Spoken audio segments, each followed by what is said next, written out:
بسم اللہ الرحمن الرحیم۔ NM TV سے میں نصرت مرزا ہوں۔ آج کا جو ہمارا موضوع ہے وہ 1965 کی جنگ میں پاک فضائیہ کا کردار، جو بہت شاندار ہے اور جس کا ریکارڈ جو ہے جو قائم کیے گئے اس جنگ میں 1965 کی جنگ میں پاک فضائیہ نے، وہ تاریخ کا حصہ ہیں اور اپنا تاریخ کے اوراق میں سنہرے حرفوں سے لکھے جا رہے ہیں۔ 1965 کی پاک بھارت جنگ میں پاکستانی فضائیہ کی جرأت و شجاعت کے باعث ہمیشہ یاد رکھی جائے گی۔ بھارت نے رات کے اندھیرے میں پاکستان پہ حملہ کیا، لیکن وہ یہ بھول گیا تھا کہ جنگ اور اسلحہ گولہ بارود اور آلات حربے سے نہیں جیتی جاتی۔ جنگ جوش و جذبہ ایمانی سے جیت جاتی ہے، اور جذبہ بھارتی فوج کے پاس نہیں تھا۔ پاکستان کی مسلح افواج اور اس کے عوام اس جذبے سے مالا مال تھے۔ دشمن کی نقل و حرکت اور رن آف کچھ کے تنازع کے بعد سے پاکستانی فضائیہ متحرک تھی اور ہم ممکن طور پر جنگ کے لیے تیار تھی۔ اس نے مشرقی سرحد پر نگرانی کے لیے اپنے پروازوں میں جاری رکھی، اور اس وقت پاک فضائیہ کی کمان لیجنڈ پائلٹ ایئر مارشل نور خان کے پاس تھی، جنہوں نے چند ہفتے قبل پاک فضائیہ کی کمان سنبھالی تھی۔ جنگ سے قبل رنگ کا معاملہ ہوا تھا۔ اس میں ٹکا خان صاحب تھے، جو انہوں نے ان کی سربراہی میں جنگ رن آف کچھ میں جنگ لڑی گئی، جس میں انڈیا کو شکست ہو گئی، اور پھر اس کے بعد میں آپریشن جو اگست میں جو آپریشن جبرالٹر یعنی کشمیر میں یہ کوشش کی گئی تھی کہ پاکستان جو ہے وہ کشمیر کو، مقبوضہ کشمیر کو حاصل کر لے، لیکن وہاں کے لوگ کشمیریوں نے اس وقت ہمارے ساتھ نہیں دیا، نتیجے طور پر وہ فیل ہوا۔ لیکن یہ ہے کہ پھر ہماری اس وقت یہ خیال تھا کہ انڈیا جو ہے ان تمام واقعات کے باوجود، رن کچھ کے اور آپریشن جبرالٹر کے باوجود بھی وہ جو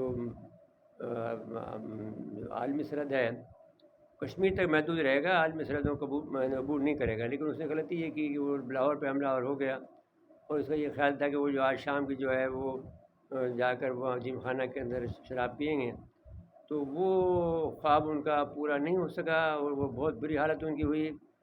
وہ اس وقت صورتحال یہ ہے کہ ہمارے پاس اس وقت جو ہے 145 جنگی جہاز تھے، جس میں سیبر تھے اور F-104 تھے۔ اس زمانے میں F-014 جو ہے بہت بہترین جہاز تھا۔ وہ آواز کی رفتار سے جو آواز کی رفتار ہے اسی رفتار سے وہ چلتا تھا۔ تو اور انڈیا کے پاس جو تھے وہ جو ہنٹر تھے اور ویمپائر تھے۔ پاکستان کے پاس یہ سیبر طیارے اور یہ F-104 وہ 145 کے قریب تھے، جبکہ انڈیا کے پاس جو ایئر فورس کا فلیٹ تھا وہ 775 کا تھا۔ تاہم پاک فضائیہ نے کم وسائل کے باوجود جو ہے بڑی کمالات کا مظاہرہ کیا، اور اس نے ڈٹ کر مقابلہ کیا، اور 1965 کی جنگ جو ہے وہ جو تاریخ رقم کی ہے وہ ایف سونک اس وقت جو ہے F-104 سپر سونک مانا جاتا تھا، اور پاکستان کی فضائیہ نے جو حکمت عملی وضع کی وہ پہلے سرگودا شہر سے اڑتے تھے، پھر اس نے F-104 ان کی معاونت کرتے تھے۔ یہ طیارے مقبوضہ کشمیر سے پرواز کرتے تھے، اور D-30 جیٹ ٹرینر نچلی پروازیں کرتے تھے، اور ان پر جاسوسی کے حالات نصب تھے۔ اس وقت کوئی زیرو یہ نہیں سوچ سکتا تھا کہ یہ جنگ فضائی جنگ کی نئی تاریخ رقم کی جائے گی۔ اس جنگ کے غازیوں کی بات کریں تو ایئر مارشل نور خان نے خود مات پہ جنگ لڑی۔ ایئر کموڈر MM عالم نے ناقابل شکست فضائی ریکارڈ قائم کیا، اور انہوں نے اس کے علاوہ ایئر مارشل انور شمیم، ایئر مارشل عظیم داؤد پوتا، ایئر مارشل ایرک گورڈن، جس میں یہ کرسچن ہیں، یہ بھی شامل تھے، air commodore Muhammad Zafar, air commodore Najib Muhammad Khan, air commodore Waqar Ahmad, group captain Iftikhar Ahmad, group captain Salahuddin, group captain سیسل Chaudhry بھی جو ہے وہ کرسچن تھے، wing commander Yusuf Khan, wing commander flight lieutenant Ziauddin, squadron leader محمد اشفاق، اور 46 دیگر فضائیہ کے افسران کی شجاعت اور بہادری اور بہترین جنگی تقریرات ان کو دیے گئے۔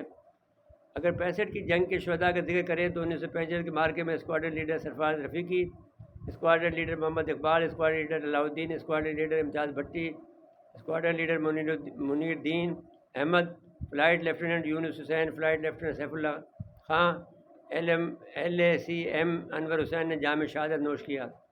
1 ستمبر کو بھارتی فوج کے 4 ویمپائر طیاروں کی فارمیشن اڑی، پھر اس سمیت 12 طیارے فضائیہ میں اڑے، اور بھارت کے جنرل جوگندر اور جنرل ہربخش کے مطابق انہوں نے بھارتی فوج پر ہی بمباری کر دی۔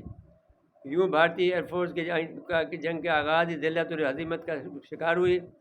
اسکواڈرن لیڈر سرفراز رفیقی نے 2 سے 3 منٹ کا ریکارڈ وقت میں فلائٹ لیفٹیننٹ امتیاز بھٹی کے ساتھ چاروں بھارتی ویمپائر کو نشانہ بنایا۔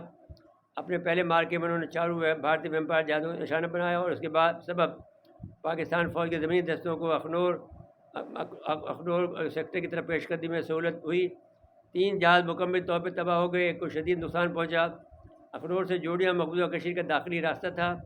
پاک فضائی نے اس راستے کو پاک آرمی کے محفوظ بنانے میں فضائی مدد دی۔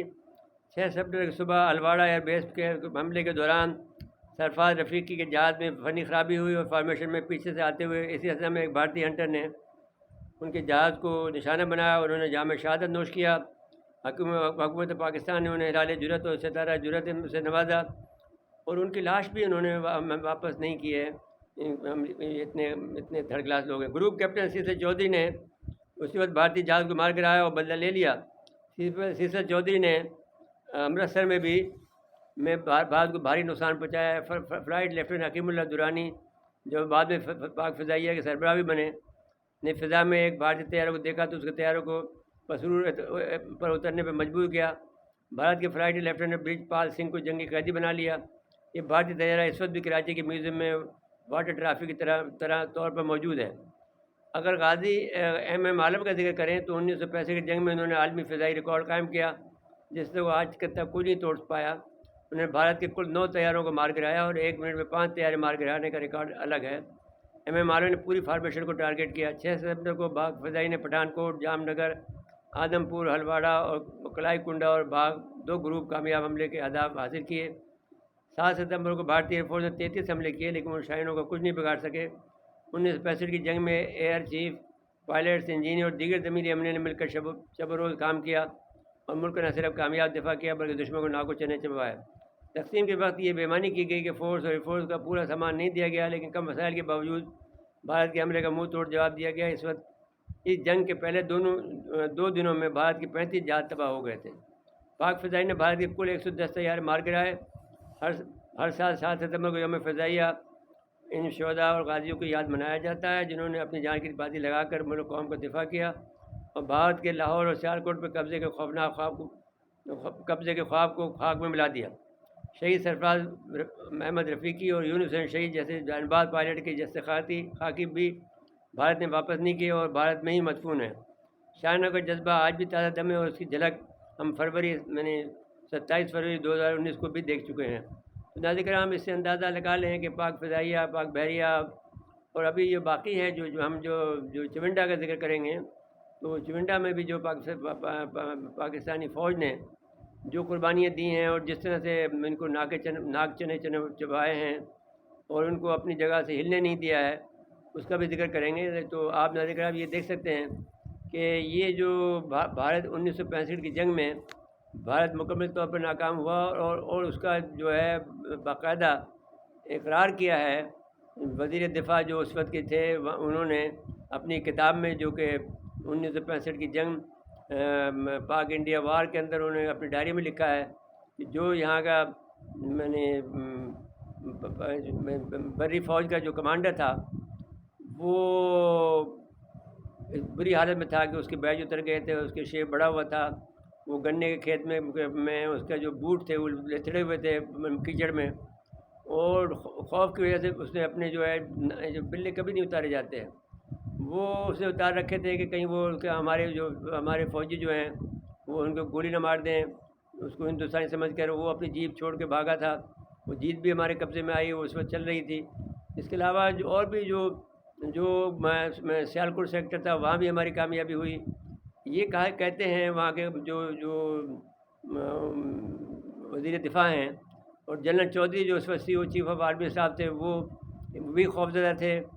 اور جب ہربخش سنگھ نے جو کہ لیفٹیننٹ جنرل تھے انہوں نے اس سے میجر جنرل سے پوچھا جو کہ کمانڈر تھا اس حملے کا کہ تم نے یہ اپنے بیج کیوں اتار دیے ہیں اور آپ کے بوٹ جو ہیں وہ کیوں لتڑے ہوئے ہیں اس میں، تو کوئی جواب نہیں دے سکا۔ اسے کورٹ مارشل ہونا تھا لیکن کورٹ مارشل نہیں کیا گیا کیونکہ جنرل چودھری خود جیسا کہ ان کے وزیر دفاع وائی بی چون نے کہا ہے کہ وہ بہت بزدل آدمی تھا اور اس کی وجہ سے اس کو چودھری کو بھی کہا اسے کہ خود سرزمین پہ جائے، خود جا کے سرحد پہ جائے، لیکن پاکستانی فضائیہ کا اور پاکستانی فوج کا اتنا خوف تھا کہ وہ وہاں جا کے اس نے نہیں کیا۔ البتہ یہ ضرور کیا کہ سیالکوٹ سیکٹر میں چونڈا میں اس نے جو ٹینکوں کی جنگ لڑی، وہ یہ کہا جاتا ہے کہ دوسری عالمی جنگ کے بعد میں سب سے بڑی ٹینکوں کی جنگ تھی، جس کو بھی ہم نے پاکستان کی جو بری فوج نے ان کو ٹینکوں کا قبر سام بنا دیا۔ آج بھی وہ ٹینک ہمارے پاس محفوظ ہیں اور یادگار کے طور پر اور ان کی مجبوری کے طور پر ہم نے اپنے ساتھ رکھے ہوئے ہیں۔ ناظرین کرام، اس کے بعد اجازت لیتے ہیں۔ اللہ حافظ۔